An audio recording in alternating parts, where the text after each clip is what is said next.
ओम नमः शिवाय। हर हर महादेव। आज वैशाख माह के शुक्ल पक्ष की सप्तमी तिथि और सुबह 7 बजे के बाद अष्टमी तिथि का शुभारंभ हो जाएगा।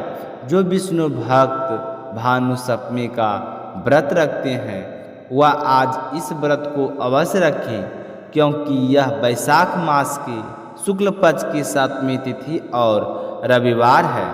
वैशाख के महीने में आने वाले रविवार का बहुत ही अधिक महत्व माना जाता है।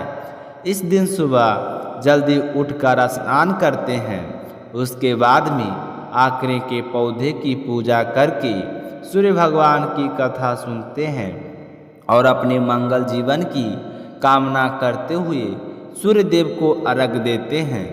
जो भी व्यक्ति कार्तिक रविवार और वैशाख रविवार के व्रत करता है उस पर सूर्य देव की कृपा दृष्टि हमेशा बनी रहती है, तो वह अपने जीवन में खूब तरक्की करता है और समाज में भी खूब मान सम्मान प्राप्त करता है।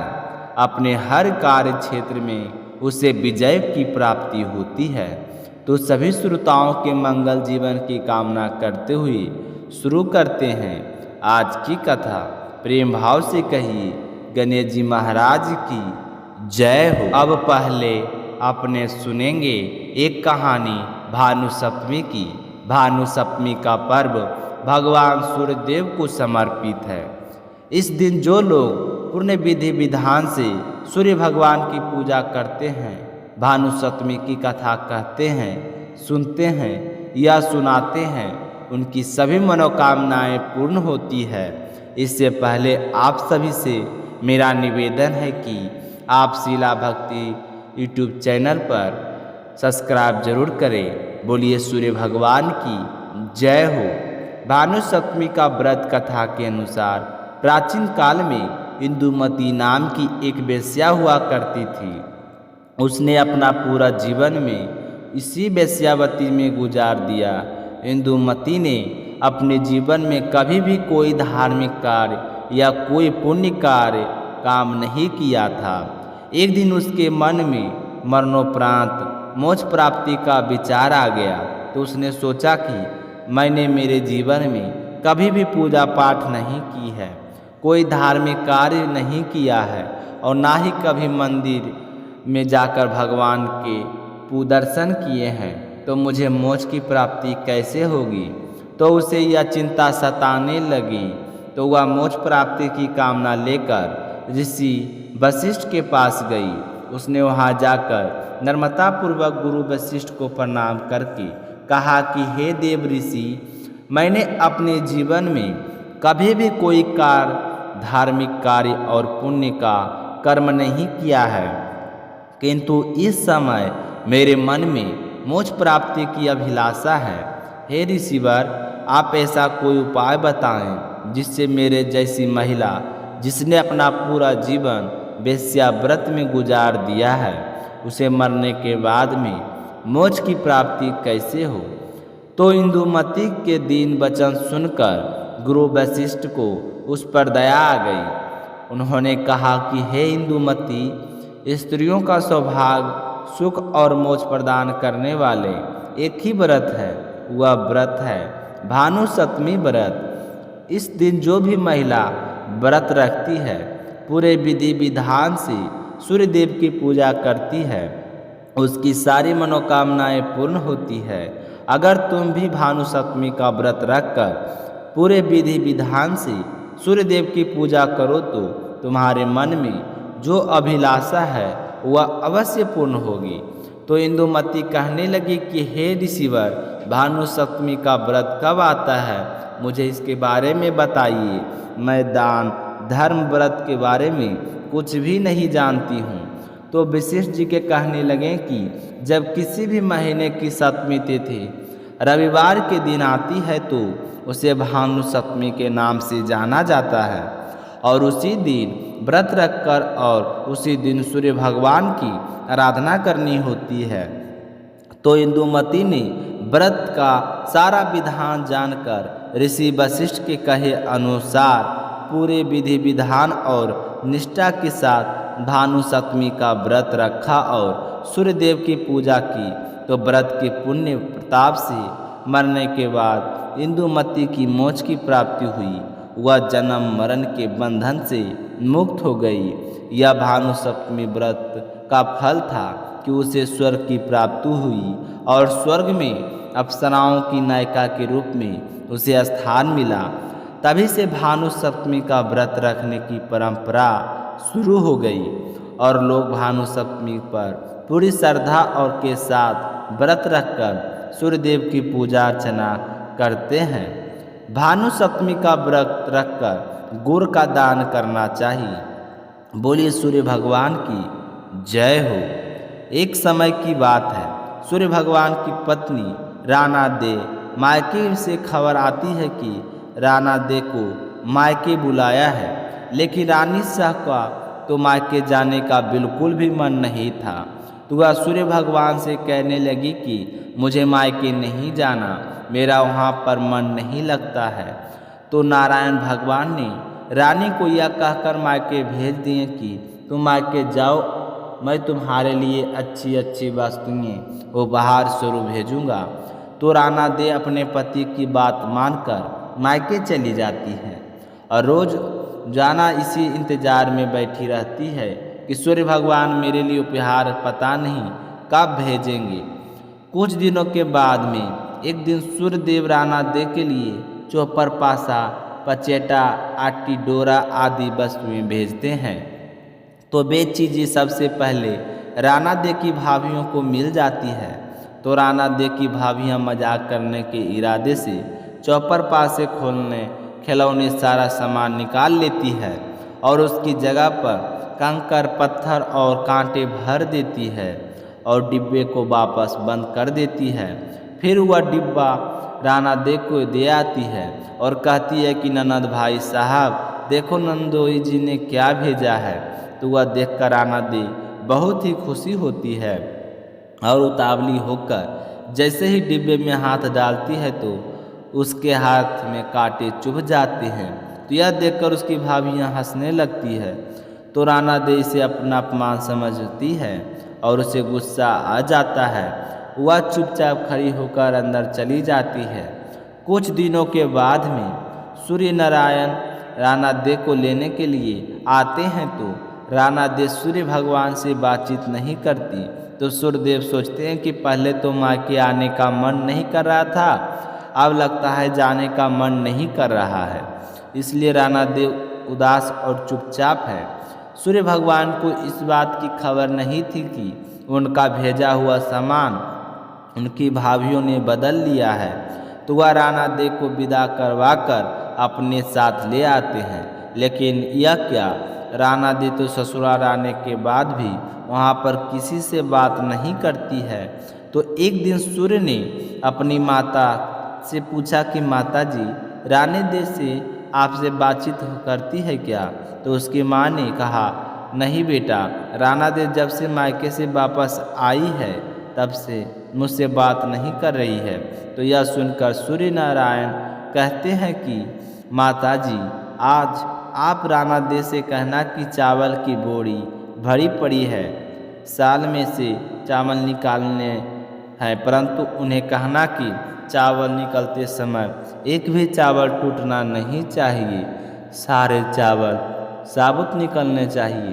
तो जैसा सूर्य नारायण बोलकर गए थे, उनकी माताएं जी ने अपनी बहू राना दे को बोल दिए। तो राना दे तो रोने लगी। रोते रोते वह छत पर चली गई। वहाँ पर बहुत सारी चिड़ियाँ बैठी थी। तो राना दे कहने लगी कि चिड़िया, मैंने कभी तुम्हें चुंगा डाला होगा तो आज आप मुझे पर एक एहसान करो, इन चावलों को छील दो। तो ढेर सारी चिड़ियाँ उन चावलों को साफ करने लग गई और थोड़ी ही देर में सारे चावल साफ करके उड़ गई। तो यह देखकर राना देव बहुत ही खुश हुई। सूर्य नारायण शाम को आए और पूछा कि माता जी राना दे ने कुछ बोली क्या? तो माता जी ने कहा नहीं बेटा, वह तो कुछ नहीं बोली है। और हैरानी की बात यह है कि उन्होंने सारे चावल साफ कर दिए हैं, एक भी चावल टूटने नहीं दिया है। तो सूर्य नारायण सोचने लगे कि तो मैं अपने माताजी की बात सुनकर सूर्य नारायण भी हैरान हो गए और सोचने लगे कि राणा देव अकेले ही ऐसा कर लिया। तो वह अपनी माताजी से कहने लगे कि माताजी आप ऐसा करना, सुबह राणा देव को बोलना कि जो 108 छेद वाली मटकी है उसमें पानी भर दे। तो सुबह होते ही जैसा सूर्य नारायण ने बोला था, उसकी माताजी ने अपनी बहू राणा देव को बोल दिया कि 108 छेद वाली मटकियाँ हैं उसमें पानी भर दो। तो राणा देव ने मटकी लेकर तालाब पर चली गई और वहाँ पहुंचकर रोने लगी। उनको रोता हुआ देखकर छोटी छोटी मेढकियाँ आई और उनसे पूछने लगे कि राणा देव आप क्यों रो रही है। तो राणा देव बोले कि सासू जी ने 108 छेद वाली मटकियों में पानी भरने को बोला है, इनमें पानी कैसे टिकेगा। तो वह मेढकियों कहने लगी कि राणा देव आप रोना बंद करो, चिंता मत करो, जितने छेद हैं उन पर हम चिपक जाएंगे, फिर आप आसानी से पानी भर लेना। फिर क्या, राणा देव तो खुश हो गई और मेढकियों छेद पर चिपक चिपक कर बैठ गई। राणा देव ने सारी मटकियों को पानी भर दिया। तो छेद वाली मटकियों ने पानी देखकर उसकी सासू माँ बड़ी हैरान हुई। जैसे ही सायंकाल में सूर्य नारायण भगवान आए तो उन्होंने अपने माताजी से पूछा कि माताजी राणा देव आज आपसे बोली क्या।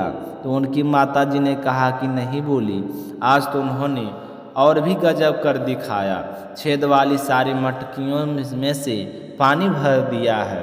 तो सूर्य भगवान सोचने लगे कि राणा देव यह सब कैसे कुछ कर रही है और हमसे बोलना बंद क्यों कर दिया है, अब तो इस बात का पता लगाना पड़ेगा। तो उन्होंने अपनी माताजी से कहा कि माताजी राणा देव को बोलना कि कल बाग में उनके मौसी जी आए हैं, उन्हें राणा देव उनको मिलने के लिए बुलाया है। उनको यह भी बात बता देना कि जिस तरफ चरमों बिखरे हैं उस तरफ जाना। तो सुबह होते ही राणा जी को उसकी सासू माँ ने कह दिया। जैसा सूर्य भगवान बोलकर गए थे तो राणा देव तैयार होकर अपनी मौसी जी से मिलने के लिए चल पड़ी और सूर्य नारायण रास्ते में औरत का रूप बनाकर घूंघट निकालकर बैठ गए। जब राणा देव उस तरफ से जाने लगे तो सूर्य नारायण औरत के रूप में बैठे थे। रोने लगे तो राणा देव ने कहा कि आप रो क्यों रहे हैं, आप कोई मुसीबत आ गई है क्या। तो उन्होंने राणा देव की बात का कोई जवाब नहीं दिया और लगातार रोते ही रहे। तो यह देखकर राणा देव कहने लगे कि मेरे पर जो मुसीबत आई है अगर वह तुम पर आ जाए तो तुम क्या करोगे। तो सूर्य नारायण कहने लगे कि आप पर क्या मुसीबत आई है। तो राणा देव कहने लगे कि क्या मैं बताऊं, मैं मायके नहीं जा रही थी और फिर भी उन्होंने मुझे ज़बरदस्ती भेज दिए, बोले कि तुम चली जाओ और मैं तुम्हारे लिए अच्छी अच्छी वस्तुएं भेजूंगा। और डिब्बों में भरकर उन्होंने कंकड़ पत्थर और कांटे भेज दिए। मैं उन डिब्बों को देखकर बहुत ही खुश हुई और देखने के लिए जैसे ही डिब्बे में हाथ डाला तो मेरे हाथ में कांटे चुभ गए। मेरी सारी भाभियाँ मेरा मजाक बनाने लगी। थोड़े दिन बीते, मुझे वापस लेने के लिए आ गए और मैं ससुराल आ गई। इतना परेशान करने के बाद भी इनका पेट नहीं भरा। इन्होंने मुझे एक बोरी साल में से एक चावल निकालने को बोला और यह भी कहा कि एक भी चावल नहीं टूटना चाहिए। अब तुम बताओ कि मैं एक दिन में एक बोरी चावल कैसे निकालूं, वह भी बिना टूटे हुए। भला उन चिड़ियों ने जिनको मैंने चूंगा डाला था उन्होंने मेरी मदद की और सारे चावल निकाल दिए। उन्होंने फिर तो भी नहीं पूछा कि राणा देव तुमने अकेले चावल कैसे निकाले, इन्हें तो बस परेशान करना था। दूसरे दिन 108 छेद वाली मटकियों में मुझे पानी भरने के लिए बोल दिया। अभी आप ही बताओ, छेद वाली मटकी में कभी पानी ठहरता है क्या। वह तो भला ही मेढकियों का जो बेचारी सारी की सारी छेद से चिपक कर बैठ गई और मैंने पानी भर दिया। यह कहते कहते राणा देव जोर जोर से रोने लगे। तो इतना सुनते ही सूर्य भगवान ने राणा देव का हाथ पकड़ा और अपने असली स्वरूप में आ गए। सूर्य भगवान बोले कि राणा दे चुप हो जाओ, मैंने तो डिब्बों में चौपर पासा, 8 ही डोरा मिठाइयाँ और अच्छी अच्छी वस्तुएं भेजी थी। आपके भाभीियों ने ही मजाक की होगी, मैंने ऐसा कुछ नहीं किया। आप मुझे बहुत अच्छे लगते हो, मैं आपके लिए डिब्बों में कांटे भर कर क्यों भेजूंगा, यह तो आपको पता होना चाहिए। इतनी सी बात थी तो आप मुझे पहले ही बता देते, आपको इतनी मुसीबत नहीं झेलनी पड़ती। तो यह सुनते ही राणा दे बहुत ही खुश हुई और खुशी खुशी सूर्य नारायण भगवान और राणा दे बातें करते हुए घर आ गए। तो उन्होंने हंसता बोलता देखकर उनकी माताजी और भी ज़्यादा खुश हुई। बोलिए सूर्य भगवान की जय हो। आप सुनते हैं गणेश जी की कथा। बोलिए गणेश जी की बाबा की जय हो। एक बार की बात है, एक बुढ़िया गणेश जी भगवान को की भक्ति किया करती थी। सुबह जल्दी उठती, स्नान करके पहले गणेश मंदिर जाती, गणेश जी को सुंदर से तिलक करती और गुड़ का भोग लगाती। बड़े ही श्रद्धा भाव से गणेश जी के नामों का स्मरण किया करती थी। यह उसका नियम था, चाहे आंधी हो या तूफान, वह बुढ़िया गणेश जी के मंदिर जरूर जाती थी। ऐसा करते करते सालों बीत गए तो गणेश जी भगवान उस बुढ़िया की भक्ति से बहुत ही प्रसन्न हुए। तो एक दिन उसे सपने में दर्शन देकर कहने लगी कि बूढ़ी माई, मैं तुमसे बहुत ही खुश हूँ, तो वरदान मांग की क्या मांगना चाहती है। तो बुढ़िया कहने लगी कि गणेश जी महाराज, आपने मुझे दर्शन दी, इससे अच्छा मेरे लिए क्या हो सकता है। मांगना तो मुझे कुछ नहीं आता है, मैं क्या मांगूँ। इस तरह फिर बुढ़िया सोचने लगी। तो गणेश जी महाराज कहने लगे कि बूढ़ी माई परेशान मत हो, मैं कल फिर आपके सपने में आऊँगा, तब तक तुम आराम से सोच लेना कि तुम्हें वरदान में क्या मांगना है। वरदान मैं तुम्हें एक ही दूंगा। ऐसा कहकर गणेश जी भगवान अंतर ध्यान हो गए और उस बुढ़िया की आंखें खुल गई। आँख खुली तो सुबह हो चुकी थी।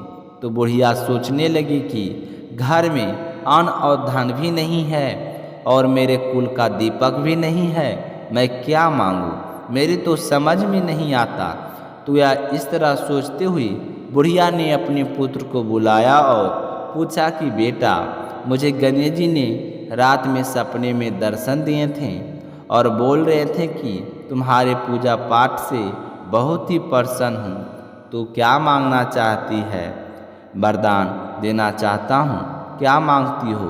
तो मुझे तो समझ में नहीं आया कि मैं क्या मांगूं। बेटा तू बता दे, मुझे क्या मांगना चाहिए।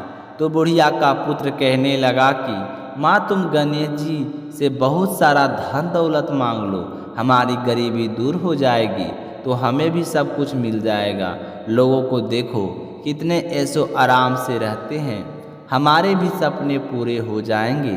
तो बेटे की बात सुनकर ने बुढ़िया ने बहू की आवाज़ लगाई। तो बहू आई और सासू माँ से पूछने लगी कि माँ जी, कहिए क्या बात है, आपने मुझे किस लिए बुलाया है। तो उसकी सास कहने लगी कि बेटा, रात में मुझे सपने में गणेश जी भगवान ने दर्शन दिए हैं और वह कह रहे थे कि मैं तुम्हें वरदान देना चाहता हूँ। मेरी तो समझ में नहीं आता कि मैं क्या मांगूँ।